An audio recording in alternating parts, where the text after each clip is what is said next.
seluruh rangkaian ibadah, baik itu yang wajib dan yang sunat, yang tatawuk, maka semua adalah harus didasari dengan ilmu pengetahuan yang sangat mendalam.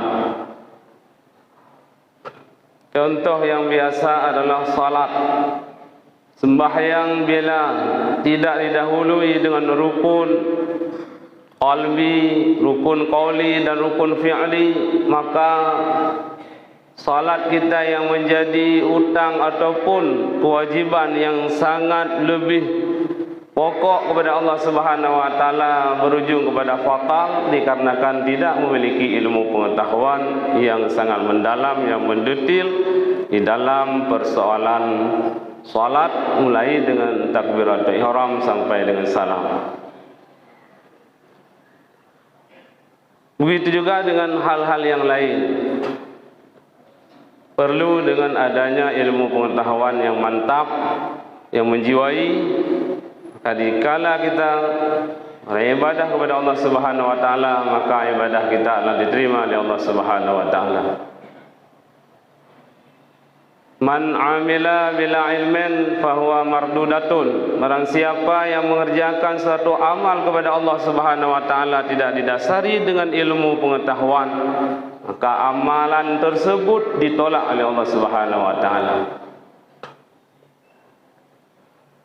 Kullu man min ghairi ilmin ya'malu falahu mardudatun fala yuqbalu.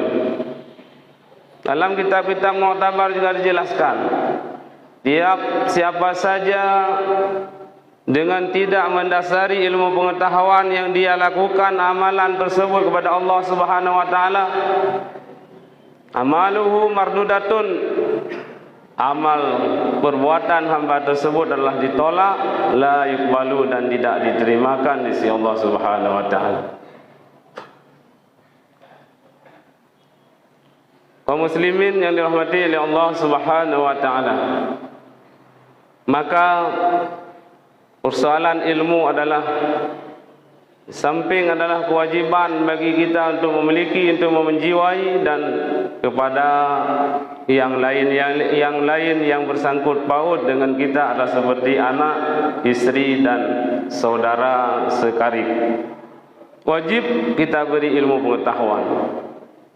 Kapan ilmu tersebut kita salurkan dan kita bimbing adalah dikala umur 7 tahun bagi anak.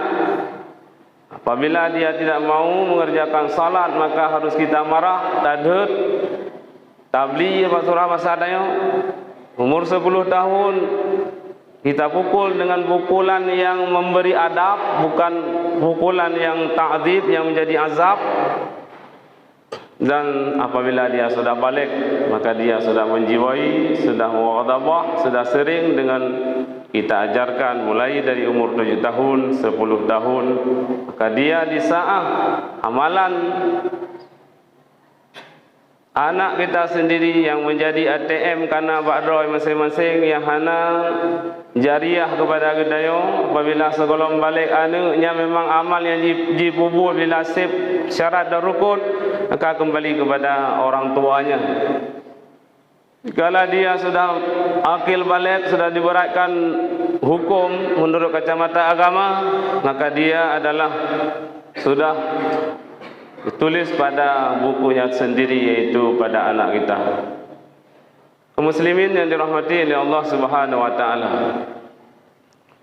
uronyo yang kenyo yaitu belum yang rayu dah bagi kita.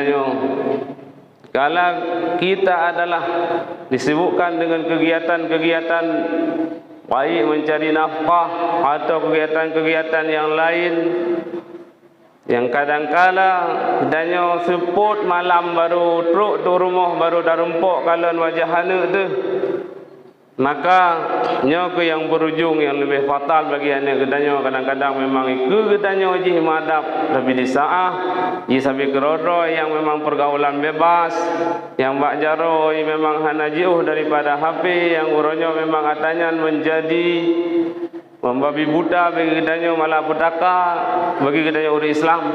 Nyo kadang-kadang memang kedanyo hana kedanyo peduli kepada anak, yang sehingga anak adalah tidak menguasai ilmu yang lebih mendalam, baik dari segi adab, begitu juga dengan amaliyah dan yang lain-lain.